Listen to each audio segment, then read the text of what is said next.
Yesterday, ESPN released their rankings of the greatest quarterbacks since 1978. Tom Brady was ranked first, but Tony Dungy, who has a vote in the poll, put Brady sixth. Dungy's Colts lost 2 of 3 playoff games against Brady's Patriots. Joined by FS1 NFL analyst Mark Schlereth. Hi, Mark. Good morning. How are you guys? How are you? Skip, let me start with you. How do you explain Dungy ranking Brady so low? Be nice, Gil. I'm going to be not nice. I explain it by jealousy, envy, paranoia. This is so beneath the dignity of a really good man who was a really good football coach. And he did give Tom Brady more credit than he gives Bill Belichick, so I appreciated that part of it. But remember, Tony Dungy lost his first 6 times that he tried to beat Tom Brady. He did wind up 3-7 against him, which not bad.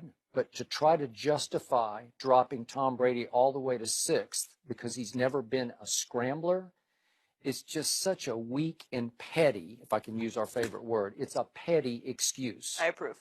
Yeah, thank you very much. And Tony Dungy's point is that as a defensive coordinator, he always found it much harder to prepare against a quarterback who can scramble or run or move out of harm's way. And yet the point that he's obviously missing here is Tom Brady never needed to run. You say Peyton is the greatest changer of plays in NFL history. I give you that. But Tom Brady is the greatest speed reader of defenses we have ever seen because he'll just take the play called. A lot of them are option routes, but he'll go bing, bing, bing, bing, bing, bam. I'm going to throw it to that guy at that moment and hit him with the sweetest little pass, the most catchable pass you've ever seen, no matter how much is at stake, how great the pressure is. This is the clutchest quarterback on the greatest stage in America, the Super Bowl, we have ever seen. His last 2 Super Bowl wins came with the 2 clutchest, greatest fourth quarters we've ever seen a quarterback play. 25-9 in the playoffs, 5-2 in Super Bowls that should have been 6-1 in Super Bowls. I'm sorry, it's just shameful that Tony Dungy would rank him that low. And I know the Colts have for years thought that the Patriots cheated, but it was even the great Tony Dungy who last year admitted, yes, when Deion Sanders called him on it, remember this? Tony admitted, yep, we stole some signals, but that's not cheating. It's not cheating? Everybody's stealing signals. So Belichick stole a few, and he got busted for it. Spygate.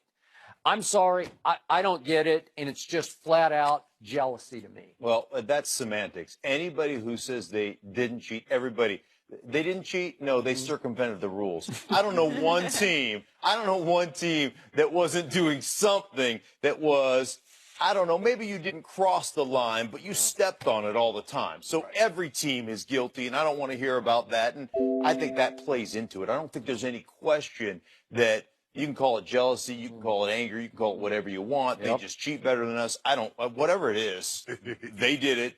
They've won the championships. I don't have anything but the utmost respect for them being able to do that. He also talked about, hey, you know, without Belichick, there's not Brady, and without Brady, there's not Belichick. Really? Because Dan Marino's pretty darn good. He had a pretty good coach in Shula. You know, Elway won his championships with Mike Shanahan. That's a pretty good coaching combination right there. Bradshaw had Chuck Noll. I mean, you can go on and on. So I take that one and I throw that one out the window as well. I mean, I look at this whole situation. Tom Brady, in my mind, best quarterback that's ever played. You talked about the scrambling. There's different types of scrambling.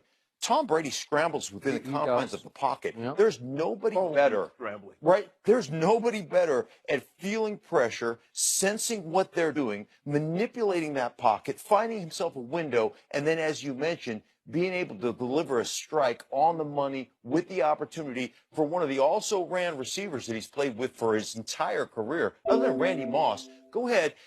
If you're out there right now, go ahead and name me one other receiver that you can think of, other than Randy Moss, that you can name right off the top of your head. That's like, oh, that guy was a difference maker. Hell, I cover the game. I watched every play, every game for the last 16 years. I can't tell you who those guys are, for crying out loud. So to say that, different running backs, different offensive line, different defensive players. Brady, the constant. He, in my mind, no question, and I played with Elway. Elway's one of the greatest that's ever played. I put Tom Brady ahead. I just do. What he's been able to accomplish, especially in the clutch moments, and like you said, later on in his career, in the last 2 Super Bowls he's played in. What he's done in the fourth quarter, otherworldly as far as I'm concerned. Coming up, hot take over here. Hot take. Tony Shannon, you just got shut down He just by got- your former team. What happened? You heard what just happened. What happened? You heard He, what the man said. you like the fact that he would take Brady over 7? Well, okay. And I love 7. I got 7 No, you up in the don't. top I love 3. 7. Huh? I ride with 7.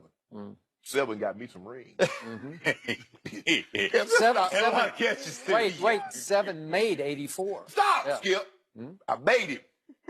I know an AFC Championship game. I was in the huddle when 7 said to 84, "Why don't you just get open? What do you want me to run? Just get open." All right, I'm in.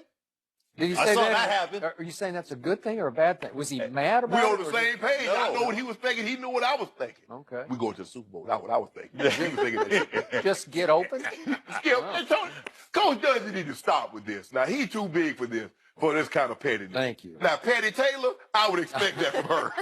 But this right here is ridiculous. And I get it. You know, Steve Young scrambling quarterbacks, and it's hard to prepare because some guys, you know, you want to keep them in the pocket. You didn't want John Elway. You didn't want a Brett Favre or some of these guys like a Steve Young and Aaron Rodgers because they could throw from the pocket.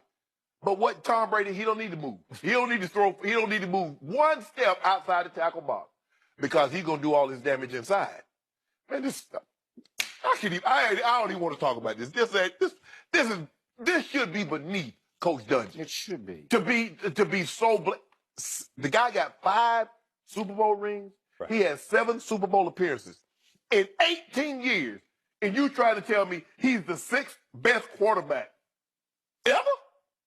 If he put him second to Peyton just because he has allegiance, I'd say, okay, But I can Peyton ride was with that. Elway was his top.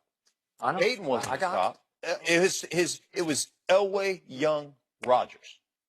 That was his top 3. Steve Young did not become a full-time starter until 92. So I know he don't want me to count that year in what was it, 86, 87 when he started in Tampa. I know he don't want that year on his resume. So we're going to throw that out. And he got hurt in 98, Skip. So he only had like 7 years, 8 years of starting. You're talking about Brady has been a starter for 17 years. Mm-hmm. He's been to 7 Super Bowls. He's won 5. And you trying to tell me, man, y'all need to... I know sometimes, you know, we say things and then we go back. I'm sure Coach Dungy is at home like, I say that out loud, that got the print. I thought I was just talking to, you know, somebody, you know, in here and it wasn't going to get out. Because there's no way you can believe that Tom Brady, even me, and I'm not the biggest Patriots supporter or fan or anything, but I'm going to give the guys props. I'm going to give Coach Belichick his props. That would be like saying Coach Belichick is the 6th best coach of all time. Because that's what he just said. He just basically said Tom Brady is the 6th best quarterback of all time. Mm-hmm. No, not all time, since 1978. 78. So that's still in, you know. And to put Steve Young above Tom Brady, I was there that fateful day that Steve Young finally broke through and got to a Super Bowl against my Dallas Cowboys, Candlestick Park. Mm-hmm. Emmitt Smith had pulled a hamstring in the previous playoff game and could not go, and the Cowboys fell behind 21-0. Yeah. Troy threw a pick 6. They trapped it, and Eric Davis picked him up. Yep. And they ran a kickoff back, and all of a sudden, boom, boom, boom, boom, and they're 21-0 down. And listen, Steve Young played great early in that game, but slowly but surely, here came Michael Irvin and company, and Troy's just throwing it every down to Michael, and they almost got back in the game. But Barry Switzer went out to protest a call when Dion did interfere with Michael Irvin and got a 15-yarder on top of that, and it just ended the game basically for the Cowboys in Barry Switzer's first year. And that was the one where San Diego was a mismatch in the Super Bowl. That was it. It was just game over. That was over in about 5 minutes. You know whoever came out of the whoever NFC. came out was going to win it. Yeah. That is correct. And that's Steve Young's lone Super Bowl victory. And he's better than Tom Brady. Well, he's as a backup, he won 2 Super Bowls with the Niners under Bill Walsh. But you talk about Bill Walsh, one of the greatest coaches to coach the game. Yeah. Like boy, to me, when you say you can't separate the two, I mean, come on. And the reason why they put Parcells in the Hall of Fame because I think he's the only Hall of Fame coach that didn't have a Hall of Fame quarterback. All the rest of the guys that's in the Hall of Fame, from Weave Eubanks to Chuck Noll to all these other guys, they had a Hall of Fame quarterback. Right. Coach Parcells didn't have one. So he gets a lot of credit for winning Super Bowls without a Hall of Fame quarterback. For the longest time, If you didn't have one, you weren't winning that game. I can't believe you, Coach Dungy. Oh. It's pretty petty. Mark, thanks for joining us. Thank you. Will the Even Petty Floyd Taylor Potter said fight be